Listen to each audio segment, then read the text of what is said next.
Prince Harry thought this would be a conversation. Alastair Campbell thought it would be an examination. There were no raised voices, no theatrical interruptions, no viral-ready confrontation. Instead, there was something far more unsettling. Patience, question after question, each one calmly placed, each one narrowing the space until there was nowhere left to retreat. The studio was quieter than Harry had anticipated. A live audience. No applause, cues, no warm-up banter to soften. The edges. Just two microphones, a low wooden table between them, and the faint, mechanical hum of studio lights overhead. It was the kind of silence that didn't echo once words were spoken but held onto them, pressing them back against the speaker. Harry adjusted his jacket as he took his seat, smoothing the fabric out of habit more than necessity. His eyes flicked briefly to the glass of water beside him, untouched, perfectly still. He had done dozens of interviews like this over the years, podcasts, documentaries, long-form conversations designed to feel intimate and safe. Spaces where he could finally tell his truth without interruption, without distortion. He had learned how to pace his voice, when to soften it, when to sharpen it. He knew how to sound reflective without appearing defensive, vulnerable without appearing weak. Across from him sat Alastair Campbell, relaxed to the point of looking almost casual. One hand rested near a thin stack of notes. The other lightly touched the microphone stand. Not gripping it, just acknowledging its presence. He wasn't smiling, but he wasn't frowning either. His face carried an expression that suggested patience, the dangerous kind. The kind that didn't rush you, didn't rescue you, didn't fill silences for you. "Thank you for doing this," Campbell began, his voice measured, neutral. "I know you don't always feel the media gives you a fair hearing." Harry nodded, visibly easing. This was familiar territory. "That's an understatement," he said with a small, knowing smile. "But conversations like this matter." Campbell inclined his head slightly.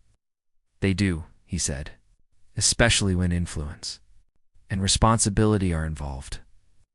Harry didn't catch the emphasis. Not yet. The opening minutes felt safe, almost comfortable. Campbell asked about life in California, about the shift away from royal duties, about what it meant to step out from an institution that had shaped Harry from birth. Harry answered smoothly, confidently.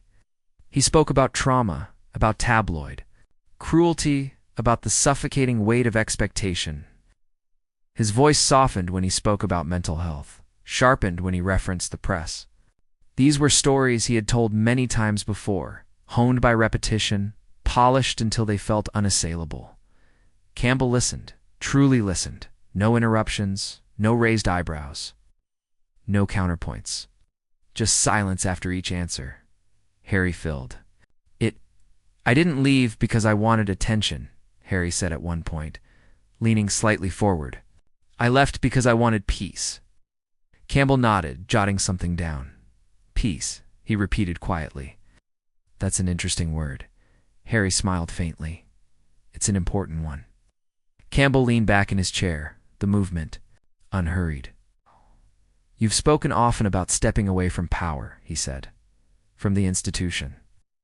Harry's shoulders squared instinctively. "Yes, absolutely. And yet," Campbell continued, his tone unchanged, "you remain one of the most influential public figures in the world." Harry paused, just a beat too long. "Well," he said, choosing his words carefully, "public attention isn't something you can just turn off." Of course, Campbell agreed easily. But attention isn't the same as influence. A faint crease formed between Harry's eyebrows. "I disagree," he said. "They're closely linked." Campbell tilted his head slightly. "Perhaps, but influence implies effect, direction, consequence." Harry shifted in his chair. "I've written books. I've done interviews. I've told my story." Campbell nodded. "You've written books," he repeated, "given interviews, released documentaries, all of which shape public opinion not just about you, but about the monarchy, the media, even British society itself." Harry's jaw tightened. How? "That's not influence," he said firmly. "That's honesty." Campbell didn't argue. He didn't challenge the statement directly. Instead, he asked softly, "Do you believe stories are neutral?" The question landed heavier than Harry expected. He blinked once, then resulting silence stretched longer than the others. "I think stories can heal," Harry said finally. "They give voice to people who've been silenced." "They can," Campbell replied. "They can also wound, especially when they come from someone people instinctively trust." Harry shifted again, this time more noticeably. "Are you suggesting I shouldn't speak?" "No," Campbell said immediately. "I'm asking how you decide when to speak, and how." Harry reached for the water, took a small sip, then set the glass down with more force than necessary. "I speak when something feels wrong," he said, "when there's injustice." "And who defines that injustice?" Campbell asked gently. "You, your audience, or the reaction afterward?" Harry leaned forward now, elbows nearing the table. "I didn't ask for this position. I was born into it. Everything I do is scrutinized." "Exactly," Campbell said. "Which is why responsibility doesn't disappear when you step away. It changes shape." Harry exhaled slowly. "So what's the alternative?" "Silence." Campbell allowed a small, almost sympathetic smile. "Sometimes," he said, "silence is restraint. And restraint can be a form of leadership." Harry shook his head. "That sounds like what the palace always wanted." "Don't rock the boat." "There's a difference," Campbell replied, "between enforced silence and chosen restraint. One protects power. The other questions it." The room felt smaller now, not hostile, intimate, exposed. Harry leaned back, crossing his arms. "So what is this?" he asked quietly. "An interview or a judgment?" Campbell met his gaze steadily. "It's an examination," he said. "Not of your pain, no one disputes that, but of what you do with it once the world is listening." Harry opened his mouth to respond, then stopped, for the first time since he'd walked into the studio. There was no prepared answer waiting, no polished phrasing, no familiar narrative to retreat into, just the awareness that this silence wasn't an invitation to speak, it was a mirror. "I believe stories can heal," Harry replied. His voice was steady, practiced. "They can expose harm." Campbell nodded again, his pen still moving across the page. "And can they harm?" The question was simple, almost gentle. But it landed. With weight, a beat past. It's long enough to be noticeable. "They can," Harry admitted at last, "if they're dishonest." Campbell's pen stopped moving. "And who decides that?" he asked. Harry's jaw tightened slightly, a small but unmistakable shift. "People know the truth when they hear it." For the first time since the interview began, Campbell looked up fully and met Harry's eyes. He didn't blink. "Do they?" he asked. "Or do they recognize conviction?" The temperature in the room changed. Not dramatically, not sharply, but subtly, like a door closing somewhere unseen. Harry leaned forward, hands clasped together now, elbows close to the table. "I've lived this," he said. "I don't need to convince anyone. I know what happened to me." Campbell's voice remained level. "I don't doubt your experience," he said. "I'm interested in what you do with it." Harry blinked, thrown slightly off balance. "What do you mean?" Campbell folded his hands neatly in front of him. "You speak often about escaping the institution," he said. "It's about rejecting its power structures?" Harry nodded, more cautiously now. "Yes." "And yet," Campbell continued, "you still speak as someone shaped by it. You frame your arguments in its language. You derive moral authority from proximity to the very system you claim to have renounced." Harry's eyes narrowed.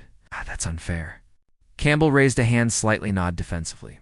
Not dismissively, but to slow the moment. "I'm not accusing," he said. "I'm observing." Harry leaned back in his chair, crossing his arms across his chest. "Is accusation." Campbell allowed a faint smile. It wasn't amused. It wasn't pleased. It was measured. "That's true," he said, "which is why clarity matters." Harry glanced briefly toward the technician's booth behind the glass, then back to Campbell. "I came here to have a conversation," he said, "not to be psychoanalyzed." Campbell's reply came immediately. "And I came here to understand how power speaks when it claims to have renounced itself." Silence followed, not awkward, not hostile, just exposed. Harry uncrossed his arms. "You're twisting my words," he said. Campbell shook his head. "Slowly. I haven't touched them yet."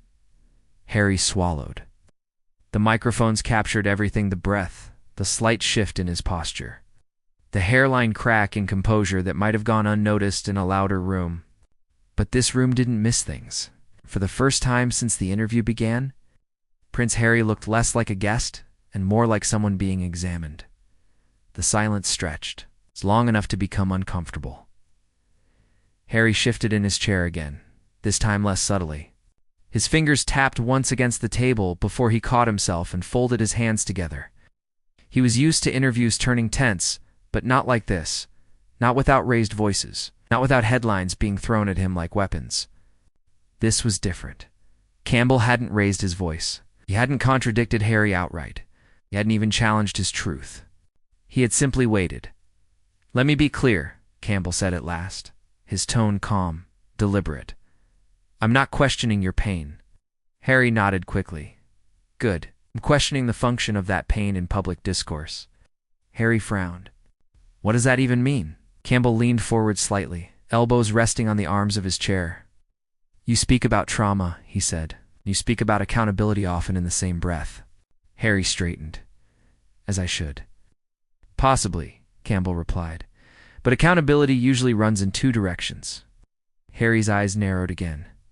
"I've taken responsibility for my decisions." "Have you?" Campbell asked calmly. Harry opened his mouth, then paused. "Yes," he said. "I walked away. I gave up titles. I gave up protection. I paid a price." Campbell nodded, as though noting a point rather than disputing it. "And yet," he said, "you continue to shape narratives about people who cannot respond." Harry stiffened. "They had every chance to respond. Did they?" Campbell asked. "Or did they choose silence restraint? Perhaps while you filled the space?" Harry's voice sharpened. "So now silence is virtue?" "Sometimes," Campbell replied. "Sometimes silence is responsibility." Harry shook his head. "That's convenient." "So is conviction," Campbell said softly. Another pause, longer this time. Harry exhaled slowly. "You're suggesting I'm exploiting my story?" "I'm suggesting," Campbell said, "that stories told without self-examination can become instruments whether intended or not." Harry leaned forward again. "You think I calculate this?" I think," Campbell said carefully, "that power often hides best behind the belief that it no longer exists." The words hung between them. Harry looked down at his hands, then back up. "I didn't choose this role." "No," Campbell agreed. "But you choose how you inhabit it." Harry opened his mouth to respond, then stopped. The room felt tighter. Now not aggressive, not confrontational, but focused. There was no audience to react, no applause to break the moment. Just the low hum of lights and the awareness that every second of silence carried meaning. Harry finally leaned back, his expression guarded. "This doesn't feel like a conversation," he said quietly. Campbell met his gaze. "Examinations rarely do." And for the first time since he had walked into the studio, Prince Harry realized something unsettling. This wasn't about winning an argument. There was no opponent to defeat, no headline to reclaim. There was only the question he hadn't prepared for. What happens when pain speaks and no one interrupts it?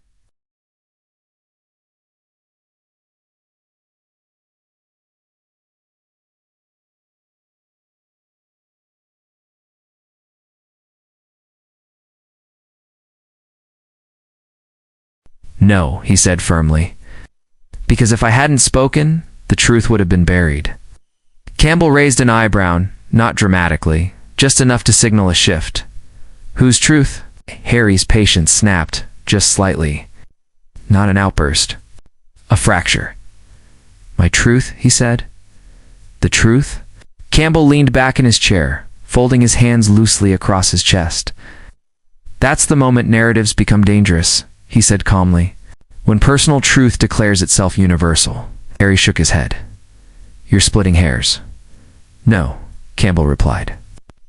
Harry leaned forward again, his voice rising for the first time. "You're implying I've done harm." Campbell didn't flinch. "I'm asking whether harm can exist without intent." Harry opened his mouth to answer, then stopped.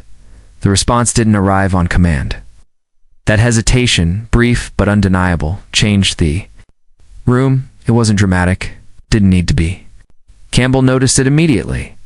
So let me ask you this, Campbell continued, his voice steady. When people use your words to justify cynicism, division, or distrust, do you feel responsible? Harry's face flushed slightly. Control how people interpret things. Governments say that too, Campbell replied.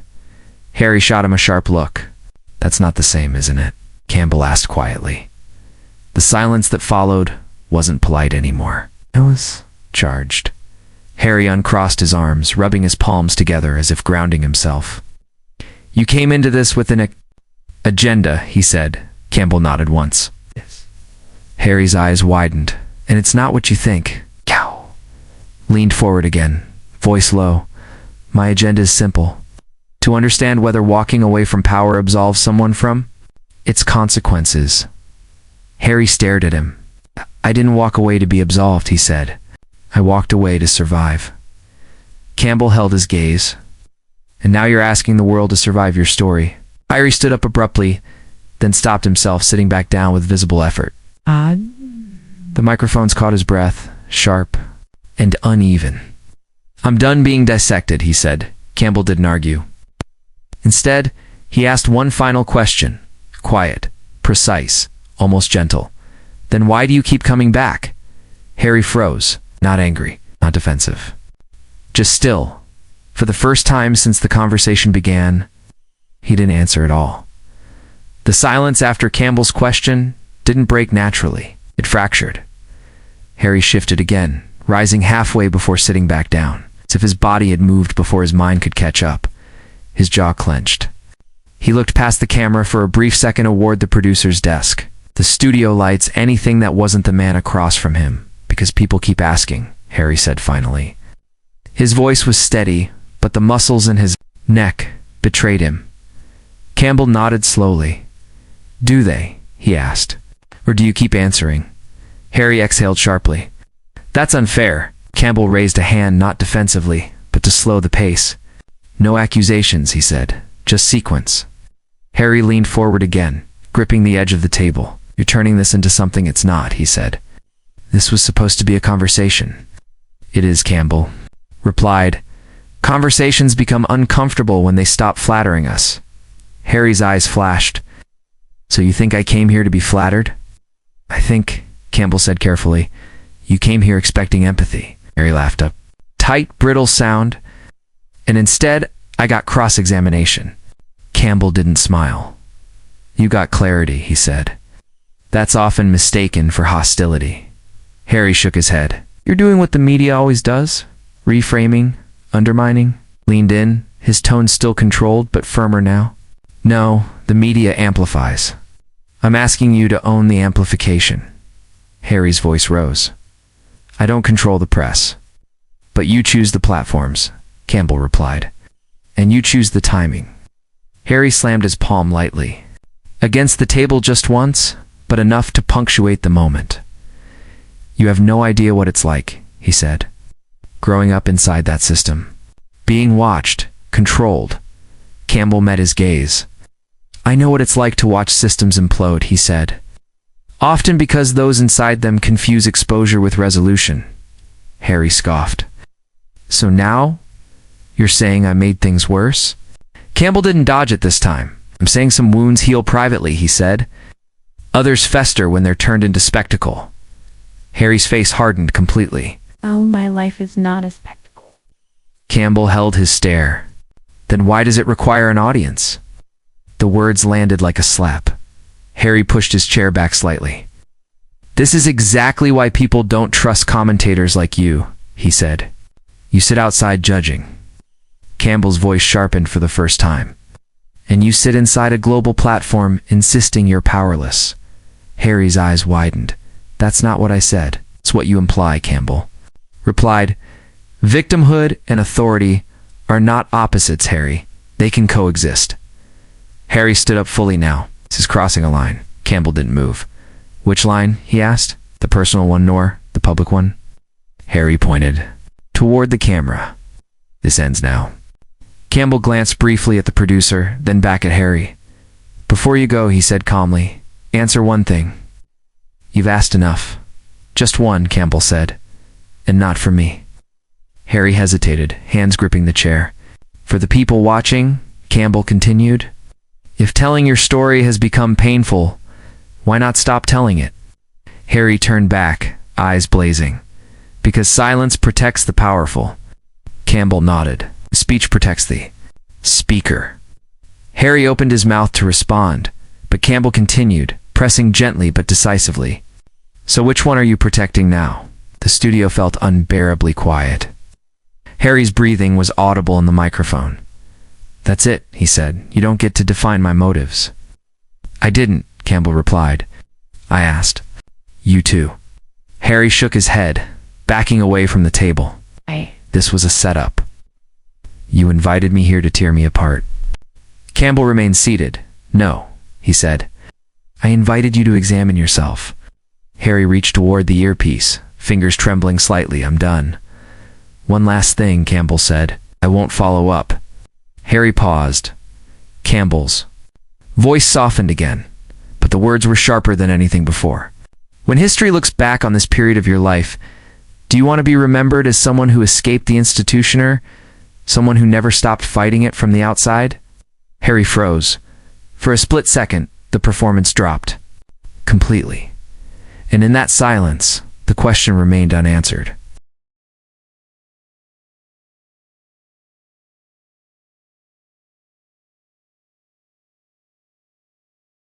by anyone not trained to watch for it. Then it vanished, replaced by something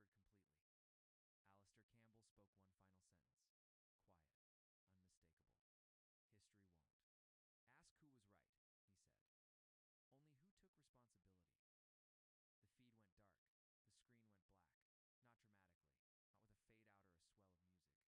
He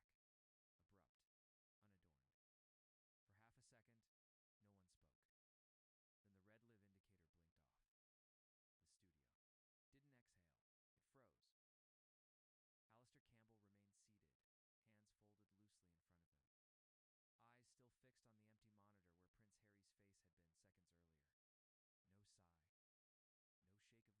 controls.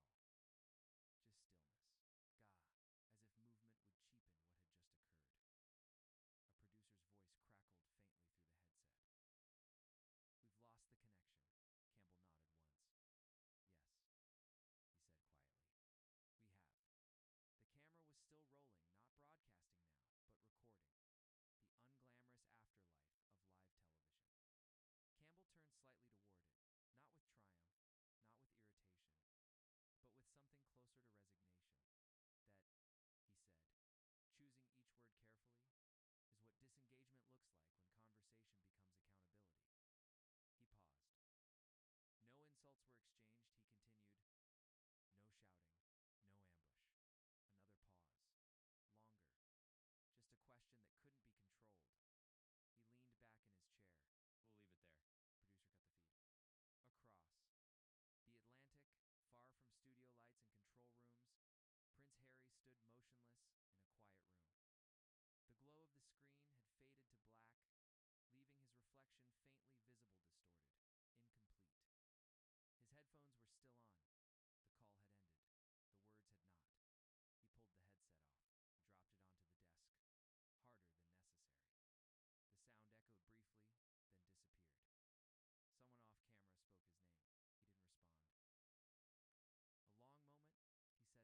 Quiet, unmistakable. History won't. Ask who was right, he said. Only who took responsibility? The feed went dark. The screen went black. Not dramatically, not with a fade out or a swell of music. Just black. Abrupt. Unadorned. For half a second, no one spoke. Then the red live indicator blinked off. The studio didn't exhale. It froze. Alastair Campbell remained seated, hands folded loosely in front of him. Eyes still fixed on the empty monitor where Prince Harry's face had been seconds earlier. No sigh. No shake of the head. No visible reaction at all. Just stillness. Gah, as if movement would cheapen what had just occurred. A producer's voice crackled faintly through the headset. We've lost the connection. Campbell nodded once. Yes, he said quietly. We have. The camera was still rolling, not broadcasting now, but recording. The unglamorous afterlife of live television. Campbell turned slightly toward it, not with triumph, not with irritation, but with something closer to resignation. That, he said, choosing each word carefully, is what disengagement looks like when conversation becomes accountability. He paused. No insults were exchanged, he continued. No shouting, no ambush. Another pause. Longer. Just a question that couldn't be controlled. He leaned back in his chair. We'll leave it there. Producer cut the feed. Across. The Atlantic, far from studio lights and control rooms, Prince Harry stood motionless in a quiet room. The glow of the screen had faded to black, leaving his reflection faintly visible, distorted, incomplete. His headphones were still on. The call had ended. The words had not. He pulled the headset off, dropped it onto the desk, harder than necessary. The sound echoed briefly, then disappeared. Someone off camera spoke his name. He didn't respond. A long moment, he said nothing. Then quietly,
repeated felt